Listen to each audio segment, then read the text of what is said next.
खबरदारी घ्यायचंय.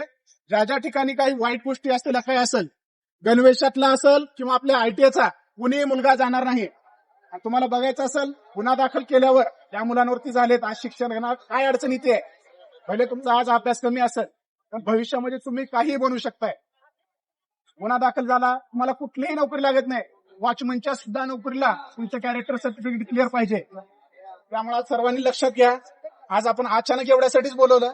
पेपरला तुमचे ड्रेसवरचे मुलांचे फोटो येणं हे चुकीचं वाईट वाटलं आम्हाला सुद्धा. आम्हाला अपेक्षित नाही की मुलं अशा ठिकाणी जाऊन थांबणं. गुन्हेगार आहेत, गुन्हेगाराला आम्ही काय कशा पद्धतीने वागतो आमच्या पद्धतीने आम्ही कारवाई करू. पण एखाद्या शाळकरी विद्यार्थ्याची कारवाई करायची आमच्यावरती वेळ येऊ देऊ नका. आज आमच्या पोलिसांचे सतीश कदम साहेब असतील, त्यावेळेसलाही तुम्हाला पेट्रोलिंग असेल. साहेबांचं वारंवार सांगणं असतंय, शाळेच्या मुलांना शक्यतो गुन्हा दाखल करायच्या भानगडीत नका पडू. पण तुम्ही जर चुकीच्या गोष्टीला पुढे सामोरे जात असतात, वाईट नशाखोरी वगैरे करत असतात, तर आम्हाला तुमच्यावरती कारवाई करावी लागेल. नशा करण्याच्या बाबतीमध्ये जामीन होत नाही आणि आयुष्याचं पूर्ण वाटोळं होऊन जात आहे. त्याच्यामुळे प्रत्येकाने लक्षात घ्या, कुठलीही गोष्ट तुम्ही आज तुम्हाला वाटत असेल की थोडं सिगरेट मित्रासोबत वडली किंवा काय दुसरे आणखी नशेचे पदार्थ, त्यामध्ये शंका नाही. आपले आई वडील आपल्याला शेतातून शिकवतात. आपण काय इंजिनिअरिंगला नाही गेलो, आपली परिस्थिती ओळख गेली नाही ना. मार्क कमी असतील, लहानपणापासून अभ्यासात थोडं कमी असतात, म्हणून आज आयटीआयला आलाय. आयटीआय करून काय पुढं काय तर स्वतःचा बिझनेस असेल, काय तर आयुष्यामध्ये तुम्ही ठरवलं असेल की.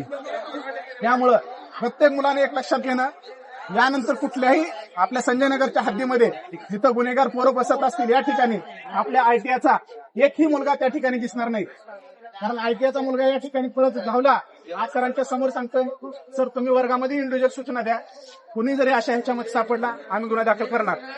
गुन्हा दाखल केल्याच्या नंतर तुम्हाला पोलीस स्टेशनकडची व्यवस्थित आयुष्यभर भेटत नाही. गुन्हा तुमच्यावरती सुरुवातीला किरकोळ दाखल होतील, त्याच्यामधली शिक्षा म्हणजे तुम्हाला कॅरेक्टर सर्टिफिकेट भेटणार नाही. त्या अनुषंगाने अभ्यास चांगला करा, चांगल्या सवयी अवलंबा. कोणी वाईट नशेच्या मार्गाला वगैरे जात असतील, शिक्षक आहेत मॅडम माहिती असेल, त्यांना आतल्या बाजूने सांगा की सर हा मुलगा वाया चाललाय. एखाद्याला आयुष्यामध्ये सांगून एखादी गोष्ट जर सुधारली तुमच्या हाताने ते कल्याण आहे.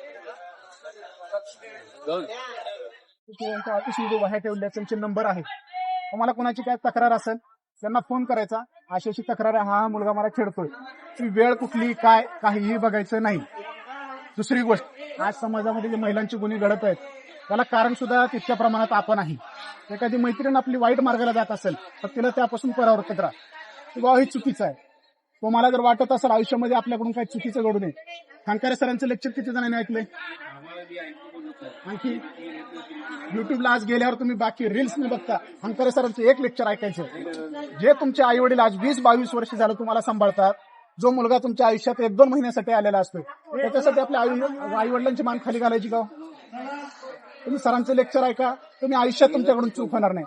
आपल्या आई वडिलांची काय अपेक्षा असते मुलींकडनं? माझ्या तुमचं कुठलंही असेल, तुमचं शिक्षण असेल, नंतरचं लग्नाचं आयुष्य वगैरे सगळं चांगलं बघूनच देतात ना. आजपर्यंत माझ्या घरापासून असो किंवा तुमच्याही, माझ्या घरात जी परिस्थिती मुलीला भेटली नाही अशा चांगल्या ठिकाणी आपल्या मुलीला देऊ, प्रत्येक आई वडिलांची अपेक्षा असते.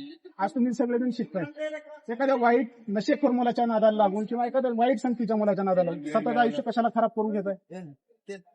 त्यामुळे आज जेवढ्या इथं आहेत बाकीच्या मैत्रिणींना पण सांगा, वर्गामध्ये सांगा मॅडम की ज्या ज्या ठिकाणी हे असेल अंकारे सरांचं लेक्चर जे आहे प्रत्येकाने ऐका. कारण सरांचं त्याच्यामध्ये त्यांची तळमळ एकच आहे, 20-22 वर्ष आई वडील आपल्याला लाडा कष्टानं प्रत्येक गोष्ट जी पाहिजे, स्वतःला आई वडील एखादी गोष्ट घेत नसतात पण तुम्हाला पुरवतात.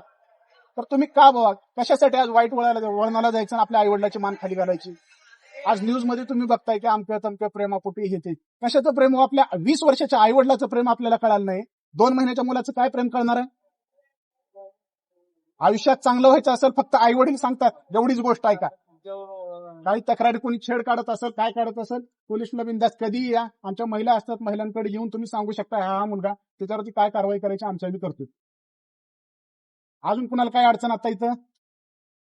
आज गेल्याच्या नंतर प्रत्येकानं तो व्हिडिओ पाहायचा. पाहिल्यानंतर तुमचे वर्ग शिक्षक मॅडम वगैरे आहेत त्यांना उद्या सांगायचं की आम्ही पाहिलो. तुम्हाला आयुष्यात काय तर बनायचं असेल फक्त ह्या भानगडीतून, प्रेम ही काहीही नसतंय.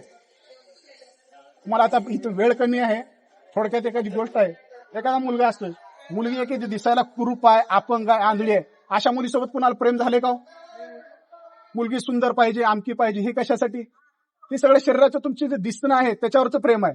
तुमच्या आई वडिलांचं तसं नसतं बाळांनो. आपलं लेकरू अपंग असू दे, काही असू दे, माझी मुलगी म्हणूनच त्यांनी तुम्हाला 20 वर्ष सांभाळलेलं आहे. त्यामुळे आज प्रत्येकाने या भानगडीत कुणीही न पडता आपल्या आई वडिलांची मान, तुमचं कॉलेज असेल काय असेल, उद्या एखादी घटना घडली, सुरुवात होती शाळेपासून, शाळेमध्ये कॉलेजमध्ये किती बदनामी होत असेल, आई वडिलांना काय वाटत असेल त्या, तर इथून पुढे प्रत्येकाने एक गोष्ट स्वतःशी ठाम बांधायचं, मी कुठल्याही वाईट मार्गाला जाणार नाही, माझ्या आई वडिलांची मान खाली जाऊ देणार नाही. आणि काही तक्रारी असतील तुमच्यासाठी सदैव आम्ही आहोत. संजयनगर पोलिसला सतीश कदम साहेब आता इन्चार्ज आहेत आपले, त्यांच्या मार्फतीने हा उपक्रम राबवण्यात येत आहे. तर प्रत्येकाने त्याच्यामध्ये सहभागी व्हा. वाईट असेल तिथं आम्हाला निदर्शनास आणा, काही अडचणी असतील आम्हाला सांगा. थँक्यू.